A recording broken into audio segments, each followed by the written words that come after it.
Hello दोस्तों नमस्कार। Political science learning में आप सभी का स्वागत है। दोस्तों हम लोग यूजीसी नेट पॉलिटिकल साइंस का रिवीजन सीरीज कवर कर रहे हैं और आज के इस वीडियो हम लोग unit second western political thought में अन्ना हैरेंट और उनके विचारों को रिवाइज करेंगे। अन्ना हैरेंट की बात की जाए तो ये एक जर्मन अमेरिकन फिलोसोफर और पॉलिटिकल थ्योरिस्ट थी। इन्हें हिट्रोडॉक्स थिंकर्स के रूप में जाना जाता है। साथ साथ ये कंटेम्प्रेरी थी हिटलर्स की। इन्होंने अपनी थिंकिंग्स को एक्सप्लेन किया है as a thinkings without barriers के रूप में। इन्हें एडमायर किया जाता है यानी कि इनकी प्रशंसा की जाती है एज ए पॉलिटिकल थिंकर्स के रूप में, इनकी ओरिजिनल थिंकिंग की वजह से, इंसाइट की वजह से।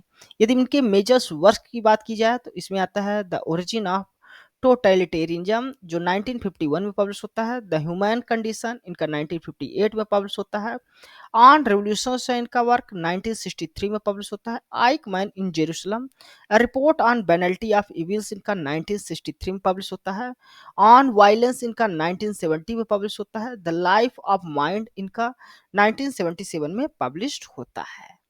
अब यदि इनके विचारों की बात की जाए तो इनका सबसे पहले टोटलिटेरियनिज्म पर क्या विचार है उसको देख लेते हैं। तो अन्ना हरेंट पर्सनली जो है तो विटनेस करती हैं यानी देखती हैं नाजी रिजीम्स के जो एट्रोसिटीज रहती हैं, उनके अत्याचार रहते हैं उनको।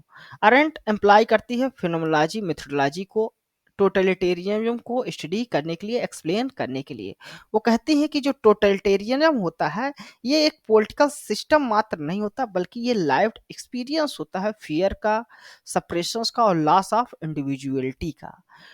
अगर अन्ना हरेंट के अकॉर्डिंग टोटलिटेरिज्म को देखने की कोशिश की जाए तो वो कहते हैं कि टोटलिटेरिज्म इज टोटलिटेरिज्म, यानी कि ये इम्प्लॉय करता है जो स्टेटमेंट है कि इसको किसी भी एग्जाम्पल्स के मदद से नहीं समझा जा सकता, ना तो वर्ड्स के मदद से, ना तो इसको वर्ड्स के माध्यम से एक्सप्रेस ही किया जा सकता उस फीलिंग को जो लोगों ने टोटलिटेरियन रिजीम में फेस किया होता है। इसके केवल एक्सपीरियंस किया जा सकता है।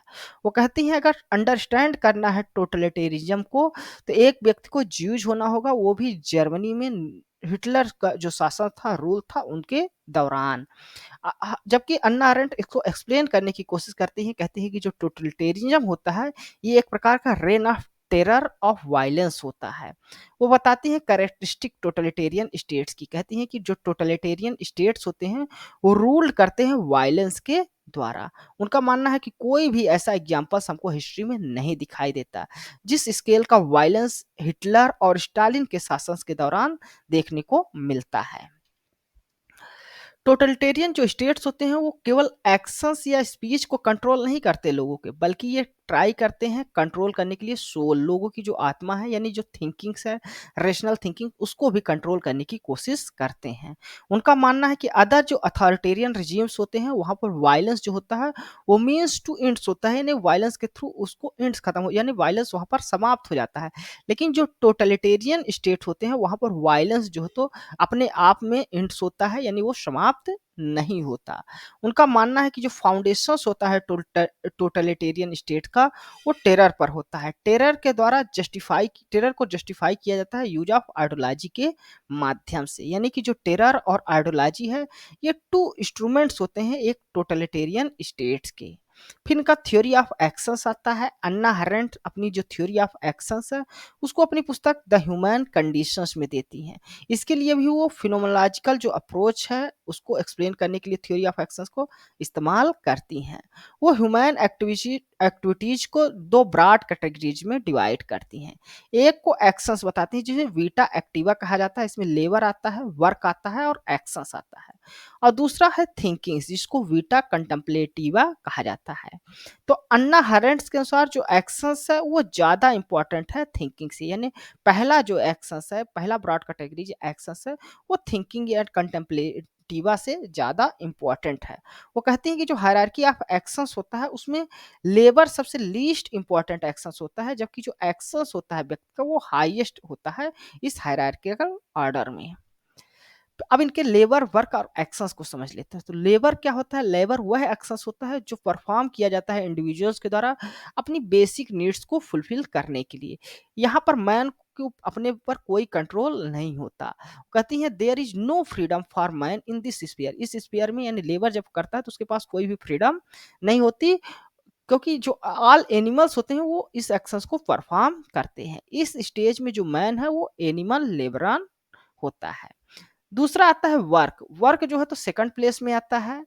इसमें इंक्लूड होते हैं वो एक्शंस जैसे कि इकोनॉमिक एक्टिविटीज में जो शामिल होते हैं, प्रोफेशनल जो एक्शंस होते हैं वो सब आते हैं।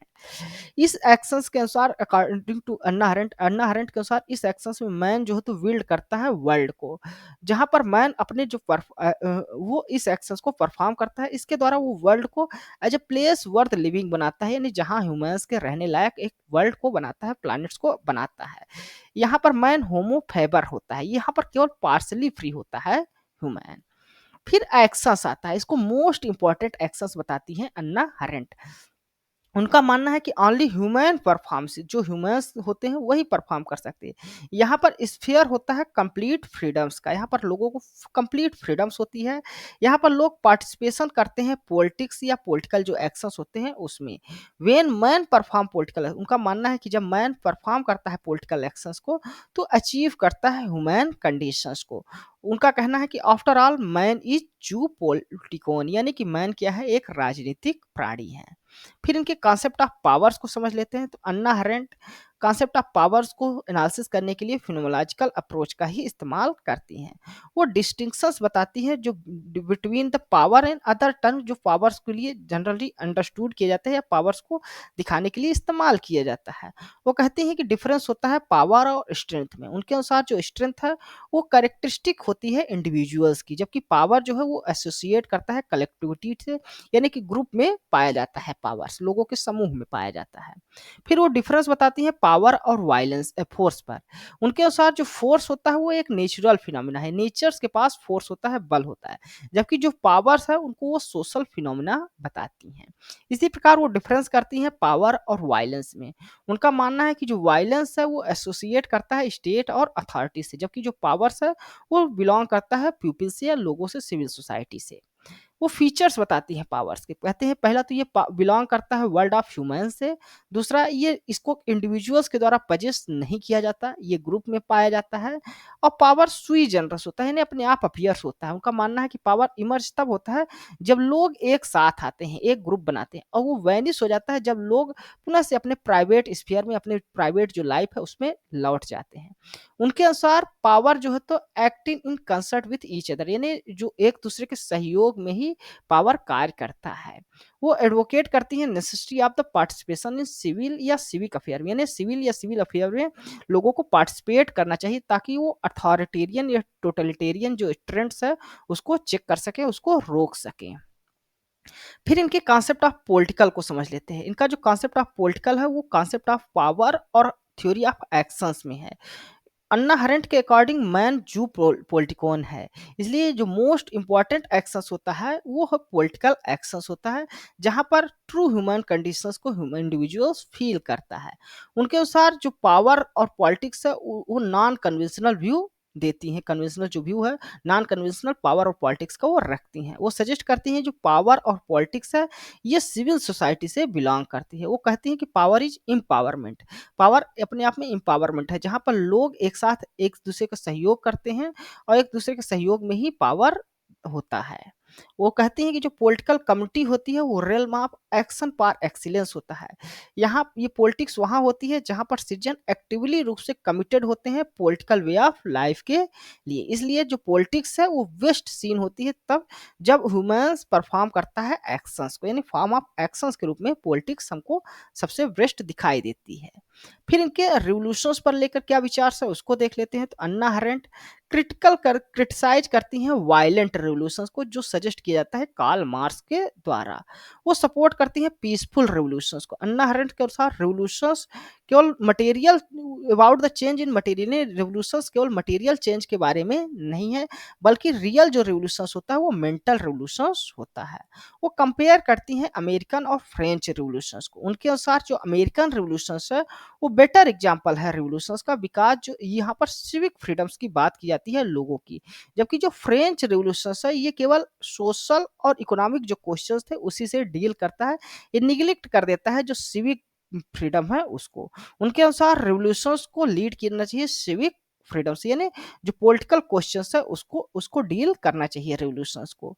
वो कहती हैं कि it should be enough space for participation of political committee, यानी लोगों को पॉलिटिकल कमिटी में पार्टिसिपेट करने के लिए पर्याप्त जगह होना चाहिए ताकि वो कंडक्ट करें जो पब्लिक अफेयर्स हैं उनको, यानी फ्रीडम्स होने चाहिए लोगों के पास। फिर इनका बेनल्टी ऑफ इविल का कॉन्सेप्ट आता है। इनके कॉन्सेप्ट ऑफ बेनल्टी ऑफ इविल जो है वो इंट्रोड्यूस किया जाता है अन्ना हैरेंट के द्वारा अपनी पुस्तक आइक मैन इन जेरूशलम में। वो ऑब्जर्व करती हैं जो ट्रायल होता है नाजी ऑफिशियल्स एडोल्फ आइकमैन्स पे 1961 में। नाइकमैन मेन ऑफिशियल्स होता है जो रिस्पॉन्सिबल होता है एक्सट्रीमिज्म ऑफ जूइस, यानी जूइस पर जो अत्याचार किए जाते हैं उसके मेन रिस्पॉन्सिबल ऑफिसर्स के रूप में इन्हें देखा जाता है।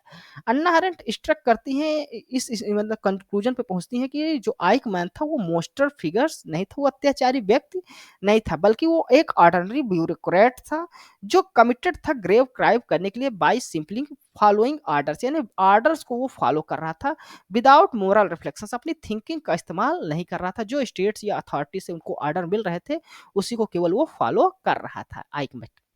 उनका मानना था जो आइक मैन का मोटिवेशन था ऑर्डर को फॉलो करने के लिए वो कैरियर एडवांसमेंट था, यानी उसका प्रमोशन, अपने प्रमोशंस के लिए वो कार्य कर रहा था, ना कि वो आइडियोलॉजिकली हेट कर रहा था जूइश कम्युनिटी से। अन्ना हरेंट आर्गू करते हैं कि जो ट्रू डेंजर्स लाई करता है वो bureaucratic cultures of blind obedience पे लाई करते हैं, यानी ब्यूरोक्रेटिक जो कल्चर्स है जहां पर ब्लाइंडली जो है तो जो ऑर्डर्स होते हैं उनको फॉलो किया जाता है। वो कहते हैं कि ये सप्रेस करता है इंडिपेंडेंट थिंकिंग्स और मोरल जजमेंट को इंडिविजुअल्स के। उनका कहना है इस प्रकार के सिस्टम में इविल जो है तो बिकम हो जाता है वैनल, यानी इस प्रकार के जो सिस्टम होता है वहां पर इविल्स को नॉर्मल देखा जाता है, फेसलेस हो जाता है और जस्टिफाई किया जाता है ऑर्डिनरी पीपल्स के द्वारा थॉटलेस कन्फॉर्मिटी की द्वारा, कई तरह से काउंटर करने की कोशिश की जाती है, जस्टिफाई करने की कोशिश की जाती है इविल्स को। तो धन्यवाद दोस्तों, आज की इस वीडियो में हमने अन्ना हरेंट और उनके जो विचार रहे हैं उनको समझने की कोशिश की, रिवाइज किया। यह वीडियो आपको कैसा लगा अपने कमेंट्स के माध्यम से हमें जरूर बताइएगा। साथ साथ आप हमारे इस वीडियो को लाइक करें, हमारे इस चैनल को सब्सक्राइब करें ताकि इस तरह की जो वीडियो हैं वो आपको मिल सकें।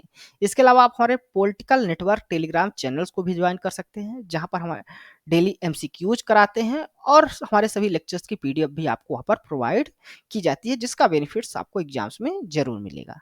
थैंक यू, धन्यवाद।